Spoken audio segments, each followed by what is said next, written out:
राम राम। सुंदरकांड की ये पावन कथा अब दोहा 40 से आगे बढ़ती है।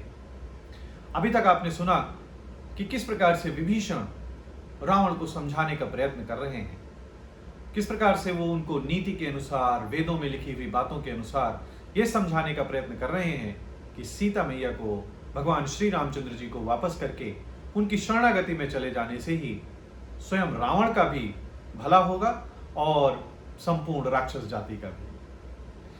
वो आगे विभिन्न प्रकार से समझाते हैं और फिर बोलते हैं, बुध पुराण श्रुति सम्मत बानी, कही विभीषण नीति बखानी। विभीषण जी ने पंडितों, पुराणों और वेदों द्वारा सम्मत, यानी जो कुछ भी सभी प्रकार से अनुमोदित है, सभी लोगों ने जो बोला है, जो नीति है, उसी वाणी, वही नीति रावण को समझाई, उसी के अनुसार सारा बखान किया। परंतु सुनत दसानन उठा रिसाई, खल तो ही निकट मृत्यु अब आई।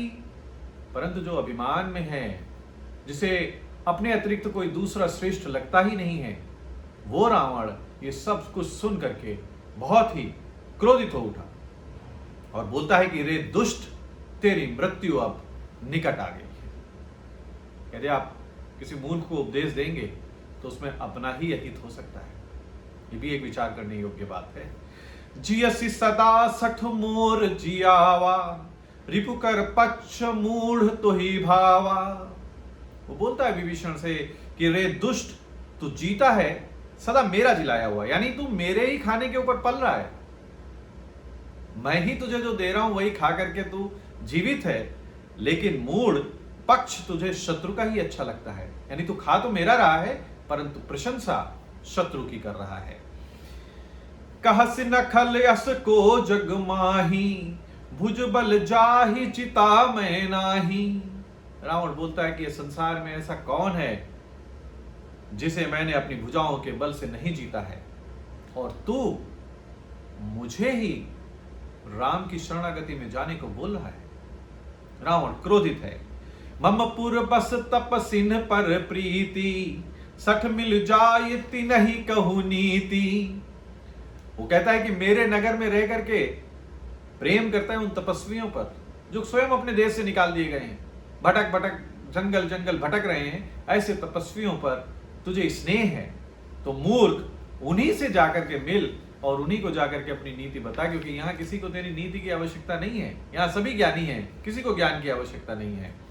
अस कही कीन है सि चरण प्रहारा, अनुज कहे पद बारहि बारा। और ये कह करके रावण ने विभीषण को लात मारी, पर छोटे भाई विभीषण ने, जबकि उनके ऊपर भरी सभा में उसका अपमान हो रहा है, वो बार बार उसके चरण ही पकड़ रहा है, उसे समझाने का ही प्रयत्न कर रहा है, क्योंकि उसे मालूम है कि भविष्य में अब क्या हो सकता है। उमा संत कई है बड़ाई, मंद करत जो करई भलाई।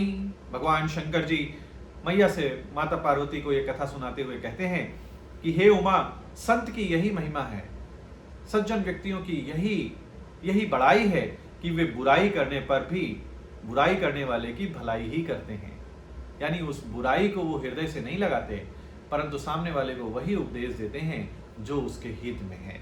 तुम पितु सरस भले मुहि मारा, राम भजे हित नाथ तुम्हारा। विभीषण जी कहते हैं कि आप मेरे पिता के समान हैं। बड़ा भाई हमेशा पिता के समान होता है और उसी के संरक्षण में छोटे भाई बढ़ते हैं, उन्हें पिता के समान स्नेह करते हैं बड़े भाई। तो बोलता है कि आप मेरे लिए पिताजी के समान हैं, आपने भले ही मुझे मारा तो अच्छा ही किया है, क्योंकि बड़े भाई को पिता के समान अधिकार हैं, परंतु हे नाथ, आपका भला भगवान श्री रामचंद्र जी को भजने में ही है। यानी इतना अपमानित होने के बाद भी विभीषण जी रावण को उसकी भलाई का संदेश ही दे रहे हैं। सचिव संग लय नभ पथ गयऊ, सबहि सुनाई कहस अस भयऊ।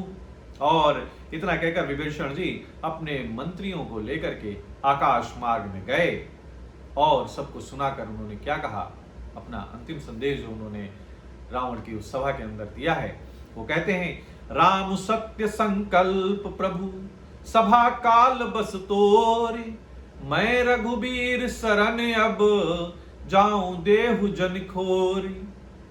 वो कहते हैं कि श्री राम जी सत्य संकल्प एवं समर्थ प्रभु हैं, वो नारायण हैं, वो सर्व शक्तिशाली हैं, और हे रावण तुम्हारी सभा अब काल के वश में है। अतः मैं प्रभु श्री रामचंद्र जी की शरण में जाता हूं, इसलिए कोई भी व्यक्ति मुझे दोष ना देना, क्योंकि मैंने अपनी सामर्थ्य अनुसार आप सभी को समझाने का पूर्ण प्रयत्न किया है, परंतु जिसके सर के ऊपर काल मंडरा रहा हो उसे कोई भी उपदेश भाता नहीं है, सुहाता नहीं है। तो यहां पर सुंदरकांड का दोहा 41 संपन्न होता है, और इसके आगे की कथा आपको मैं फिर सुनाऊंगा। तब तक के लिए जय श्री राम।